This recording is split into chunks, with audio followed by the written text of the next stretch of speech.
I want to say, over the years that I've been a board member, I know we've had a lot of state mandates that have affected lunch and recess. But maybe if we can look at that whole picture.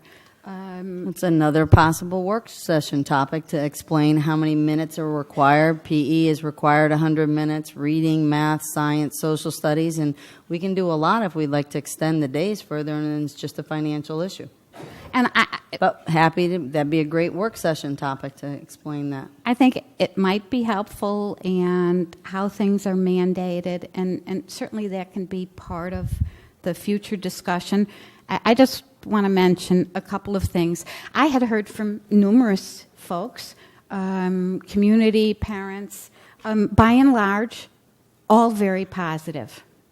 All very positive. But certainly those negative pieces are as critically important. But I find that with those negative pieces, it's the same people.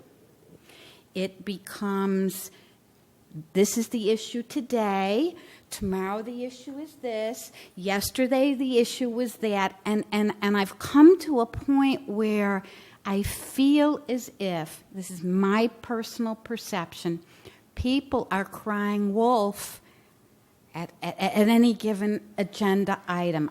Personally, I don't understand this. I have always appreciated integrating health into our schools. The fact that you would separate literacy from health issues is beyond my comprehension.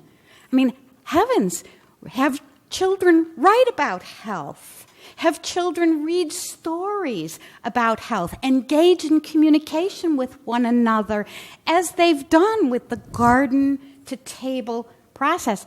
I mean, I have to tell you, I'm completely... I don't even know what word to use. I'm so dogmatic about this is a wonderful process in place for healthy living.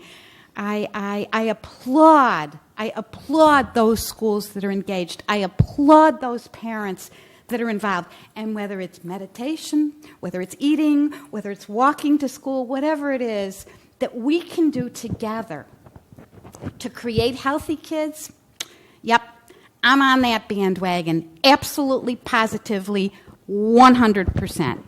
A couple of things that I want to mention, and those are that I had heard from a few individuals about outcome measures, how do you measure success, and I had written back to some individuals and talked to individuals, and I agree wholeheartedly with the point that was made, is that you cannot extrapolate one philosophy, one initiative, and one activity when you talk about the wholeness of a child.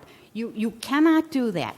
But that is not to say that we cannot measure outcomes. So I appreciate the fact that this has been placed in a very analytical process where, just like I do with my business, I get focus group input because anecdotal input is critically important, but also that there are other measurements that are used.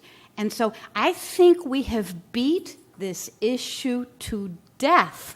We are so structured in a process here that I can't wait to see what we're going to learn in a year. And I'm confident that it's going to be that we as a community came together to focus on healthy initiatives, that we're going to see results and ideas and processes that have evolved from those pilot schools that then can be engaged by other schools. I am really, really excited about it, but on the other side of the coin, I'm just a little impatient with the argument over the past several months. I agree with Mr. Terry completely. This is an operational issue, but also, it's been a great opportunity to engage at our level with our community. I want to thank you, Mr. Dean, for the great presentation.